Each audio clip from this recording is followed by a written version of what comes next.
क्या गाती हो, किसे बुलाती, बतला दो कोयल रानी।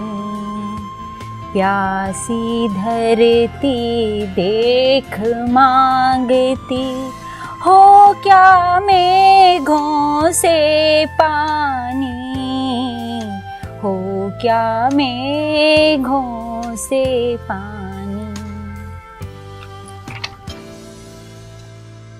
ఇప్పుడు మీరు పాటను విన్నారు కదా, దాని భావాన్ని తెలుసుకుందాం.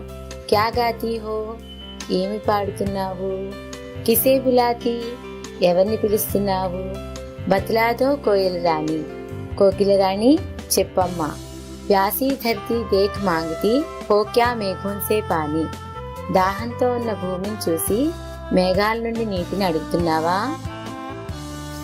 మీఠే గీత్ కౌన్ గాతీ హై, మధురమైన పాటని ఎవరు పాడుతున్నారు? మీఠే గీత్ కోయల్ రాణి గాతీ హై, మధురమైన పాటని కోకిల రాణి పాడుతున్నది. ప్యాసీ ధర్తీ పానీ కిస్సే మాంగ్తీ హై, దాహంతో ఉన్న భూమి నీటిని ఇవ్వమని ఎవరిని అడుగుతుంది? ప్యాసీ ధర్తీ పానీ మేఘోన్సే మాంగ్తీ హై, దాహంతో ఉన్న భూమి నీటిని ఇవ్వమని మేఘాలను అడుగుతుంది. బాదల్ ప్రకృతికి శోభ బడాతే హై కైసే, మేఘాలు ప్రకృతి యొక్క అందాన్ని పెంచుతాయి ఎలా? आसमान में काले बादल पानी बरसकर प्रकृति के कण कण का रूप बदल देते हैं. ఆకాశంలోని మేఘాలు నీటిని వర్షించి ప్రకృతిలోని ప్రతి అణువు యొక్క రూపాన్ని మారుస్తాయి. ठंडी हवा आने लगती है, చల్లని గాలి వీస్తుంది. चारों ओर हरियाली छा जाती है, నలుమూలలా పచ్చదనం వ్యాపిస్తుంది.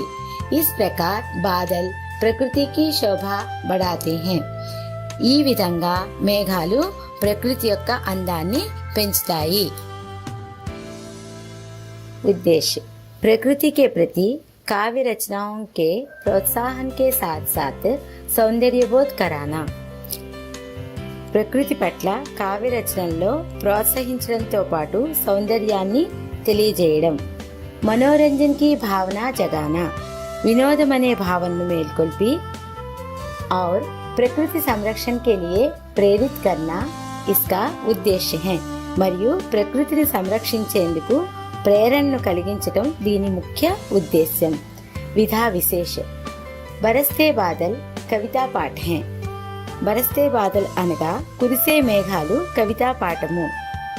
कविता भावनाओं को उदात्त बनाने के साथ साथ सौंदर्य बोध को भी सजाती सवारती हैं. కవిత్వం భావనలను శ్రేష్టంగా చేయడంతో పాటు కవిత్వం యొక్క సౌందర్యానుభూతిని అలంకరింపచేస్తుంది.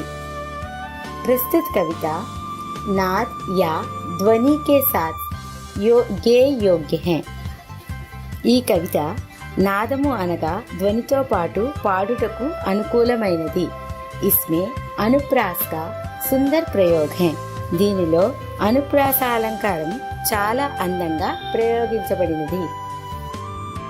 విషయ ప్రవేశ్, వర్షా ఋతు హమేషా సే సబ్కి ప్రియ ఋతు రహీ హై.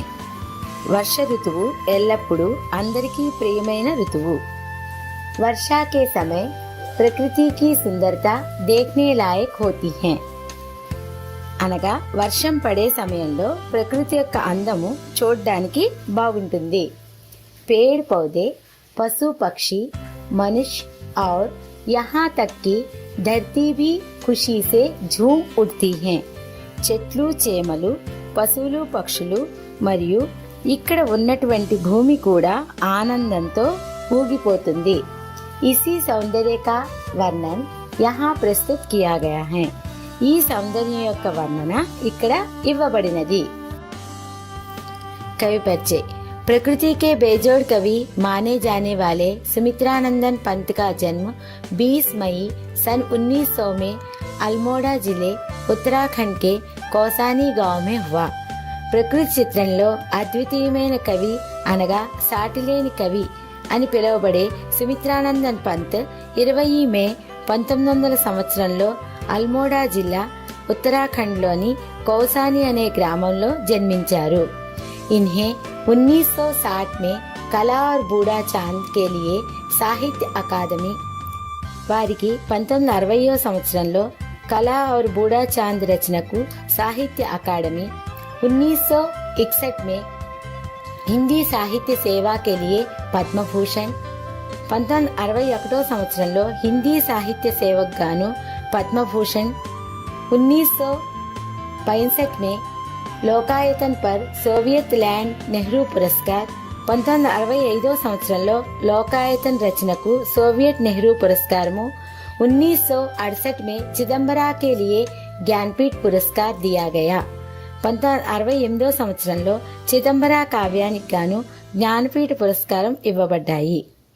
इनकी प्रमुख रचनाएं वीणा, पल्लव, ग्रंथि, गुंजन, युगांत, ग्राम्या, स्वर्ण किरण, కళా और బూడా చాంద్ తథా చిదంబర ఆది. వారి యొక్క ప్రముఖ రచనలు వీణ, పల్లవ్, గ్రంథి, గుంజన్, యుగాంత్, గ్రామ్య, స్వర్ణ కిరణ్, కళా और బూడా చాంద్ మరియు చిదంబర మొదలగునవి. इनका निधन 28 दिसंबर सन 1977 को इलाहाबाद उत्तर प्रदेश में हुआ. వారు 28 డిసెంబర్ 1977వ సంవత్సరంలో ఇలహాబాద్ ఉత్తరప్రదేశ్ లో మరణించారు. झम झम झम झम मेघ बरसते हैं सावन के, छम छम छम गिरती बूंदे तरुओं से छनके. झम झम झम झम मेघ बरसते हैं सावन के, छम छम छम गिरती बूंदे तरुओं से छनके. चम चम चम चम बिजली चमक रही रे उर मेघन के, चम चम बिजली चमक रही रे उर मेघन के. थम थम दिन के तम में सपने जगते मन के, थम थम दिन के तम में सपने जगते मन के. झम झम झम झम मेघ बरसते हैं सावन के, छम छम छम गिरती बूंदे तरुओं से छनके. ఇప్పుడు కవితా గానాన్ని విన్నారు కదా, అందులో కొన్ని పదాల యొక్క అర్థాలని ఇప్పుడు తెలుసుకుందాం. झमझम భారీ యా తేజ్ వర్షా హోనే కి ఆవాజ్ యా ధ్వని, వేగంగా వర్షం కురుస్తున్నప్పుడు వచ్చే శబ్దం. మేఘ్ బాదల్, జలద్ మేఘాలు, బరసనా వర్షా హోనా బాదలోं से पानी की बूंदे गिरना వాన కురియుట. సావన్ శ్రావణ్ శ్రావణ మాసం. छम छम पानी बरसने का शब्द, बूंदों के टपकने की आवाज వర్షం చినుకులు పడే శబ్దం.